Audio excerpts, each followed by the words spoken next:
North ഇന്ത്യയിലെ famous ഡിഷായ pav bhaji ഒന്ന് ഉണ്ടാക്കി നോക്കിയാലോ.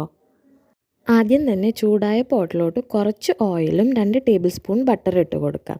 പിന്നെ കുറച്ച് നല്ല ജീരകം ഇട്ട് കൊടുത്ത് ഒന്ന് റോസ്റ്റ് ചെയ്യുമ്പോഴേക്കും നമുക്ക് ചെറുതാക്കി അരിഞ്ഞു വെച്ച സവാള ഇട്ട് കൊടുക്കാം.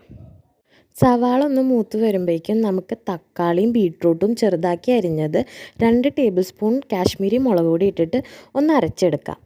സവാള ഒന്ന് മൂത്ത് വരുമ്പോൾ ഇഞ്ചി വെളുത്തുള്ളി പച്ചമുളകിൻ്റെ പേസ്റ്റ് ഇട്ടിട്ട് നന്നായിട്ടൊന്ന് പച്ചമണം മാറണ വരെ ഇളക്കി കൊടുക്കാം. അത് കഴിഞ്ഞിട്ട് നമ്മൾ തക്കാളി ബീട്രൂട്ടിൻ്റെ പേസ്റ്റും കൂടി ഇട്ട് കൊടുത്ത് നന്നായി കുക്ക് ചെയ്തെടുക്കാം. തക്കാളി ഒന്ന് വെന്ത് വരുമ്പോൾ 1 ടീസ്പൂൺ ഉപ്പും 1 ടീസ്പൂൺ മുളക് പൊടിയും കുറച്ച് മഞ്ഞൾപ്പൊടി ഇട്ട് കൊടുത്തിട്ട് നന്നായിട്ട് ഇളക്കി കൊടുക്കാം. തക്കാളി പെട്ടെന്ന് ഡ്രൈ ആവാണ്ടിരിക്കാൻ വേണ്ടി കുറച്ച് വെള്ളം ഒഴിച്ചിട്ട് നല്ലോണം കുക്ക് ചെയ്തെടുക്കാം. ആ എണ്ണയൊക്കെ ഒന്ന് തെളിഞ്ഞ് വരണ സമയത്ത് 3.5 ടേബിൾ സ്പൂൺ പാവ് ഭാജി മസാല ഇട്ട് കൊടുക്കാം. പാവ് ഭാജി മസാല പാക്കറ്റ് വീടിൻ്റെ അടുത്തുള്ള എല്ലാ സ്റ്റോഴ്സിലും കിട്ടണതാണ്. അതൊന്ന് നന്നായി മിക്സ് ചെയ്തതിന് ശേഷം 1.5 ടേബിൾ സ്പൂൺ മല്ലിപ്പൊടി ഇട്ട് കൊടുക്കാം. അതിൻ്റെ പച്ചമണം മാറണ വരെ നല്ലോണം ഇളക്കി കൊടുക്കാം. മസാലയുടെ പച്ചമണം മാറുമ്പോൾ നമുക്ക് നമ്മുടെ വെജീസ് ഇട്ട് കൊടുക്കാം. ഞാനിവിടെ എടുത്തിരിക്കുന്നത് green peas, carrot, cauliflower, capsicum, potato ആണ്. നമുക്കിതെല്ലാം മിക്സ് ചെയ്തെടുക്കാം. ആ മസാല വെജീസിലെല്ലാം ആവുന്ന രീതിയിൽ മിക്സ് ചെയ്തെടുത്തിട്ട് 1 കപ്പ് വെള്ളം ഒഴിച്ച് കൊടുക്കാം. 1 ടീസ്പൂൺ ഉപ്പും കൂടി ഇട്ടിട്ട് നമുക്കിത് കുക്കറിൽ ഇട്ടിട്ട് 4-5 വിസിലിന് വേവിക്കാൻ വെക്കാം. വെന്ത് കഴിയുമ്പോൾ ഇതിങ്ങനെ ഇരിക്കുക.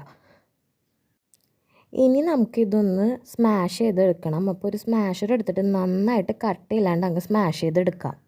ഇനി നമുക്ക് ഈ ഭാജി ഒന്ന് താളിക്കണം. അതിന് വേണ്ടിയിട്ട് നമ്മൾ നേരത്തെ യൂസ് ചെയ്ത പോട്ടിൽ കുറച്ച് ഓയിലും 2 ടേബിൾ സ്പൂൺ ബട്ടർ ഇട്ടിട്ട് നന്നായിട്ടൊന്ന് ചൂടാക്കി എടുക്കുക. അത് കഴിഞ്ഞിട്ട് അതിൽ കുറച്ച് മല്ലിച്ചെപ്പ് ചെറുതാക്കി അരിഞ്ഞത് ഇട്ടിട്ട് നന്നായിട്ടൊന്ന് മൂപ്പിച്ചെടുക്കുക. അതങ്ങ് മൂത്ത് വരുമ്പോൾ നമ്മൾ വേവിച്ച് വെച്ചിരിക്കുന്ന ഭാജി അങ്ങോട്ട് ഇട്ട് കൊടുത്തിട്ട് നന്നായി മിക്സ് ചെയ്ത് ഒരു 5 മിനിറ്റ് അടച്ച് വേവിക്കുക. കുറച്ച് നാരങ്ങ നീരും കൂടി ഒഴിച്ചിട്ട് മിക്സ് ചെയ്ത് കൊടുത്ത് കഴിഞ്ഞിട്ട് കുറച്ച് മല്ലിച്ചെപ്പും ബട്ടറും കൂടി മുകളിലിട്ട് കഴിഞ്ഞാൽ നമ്മുടെ പാവ് ഭാജിയുടെ ഭാജി റെഡി ഇവിടെ. അടുത്ത പരിപാടി എന്ന് പറഞ്ഞു കഴിഞ്ഞാൽ പാവ് ഒന്ന് സേക്ക് ചെയ്തെടുക്കുക എന്നാണ്. അതിൻ്റെ അർത്ഥം പാവ് ഒന്ന് ചൂടാക്കി എടുക്കുക. അതിന് വേണ്ടിയിട്ട് കുറച്ച് ഓയിലും ബട്ടറും പാവ് ഭാജി മസാലയും മല്ലിച്ചെപ്പും കൂടി നന്നായിട്ട് മിക്സ് ചെയ്തെടുക്കുക. എന്നിട്ട് അതിൽ നമ്മൾ ഉണ്ടാക്കി വെച്ച ഭാജി 2 ടേബിൾ സ്പൂൺ ഇട്ടിട്ട് നന്നായിട്ടൊന്ന് മിക്സ് ആക്കുക. അതൊന്ന് മിക്സായി വരുമ്പോൾ നമ്മളുടെ പാവ് എടുത്തിട്ട് അപ്പുറം ഇപ്പുറം മറിച്ച് ആ മസാല മൊത്തം ആ പാവിലാവണ രീതിയിൽ ചെയ്യുക. പാവ് എടുക്കുമ്പോൾ ഒരു കാര്യം ശ്രദ്ധിക്കണം. മധുരമുള്ള പാവോ ബണ്ണോ ബ്രെഡോ എടുക്കാൻ നിൽക്കരുത്. അത് ഇതിൻ്റെ കൂടെ ടേസ്റ്റ് ഉണ്ടാവില്ല. ഇനി എന്താ പ്ലേറ്റിലോട്ട് ആ പാവ് ഭാജി മസാലയും പാവും കുറച്ച് സവാളയും നാരങ്ങ എടുക്കുക, അങ്ങ് കഴിക്കുക. വീഡിയോ ഇഷ്ടപ്പെട്ട ചാനൽ സബ്സ്ക്രൈബ് ചെയ്യണേ. അപ്പം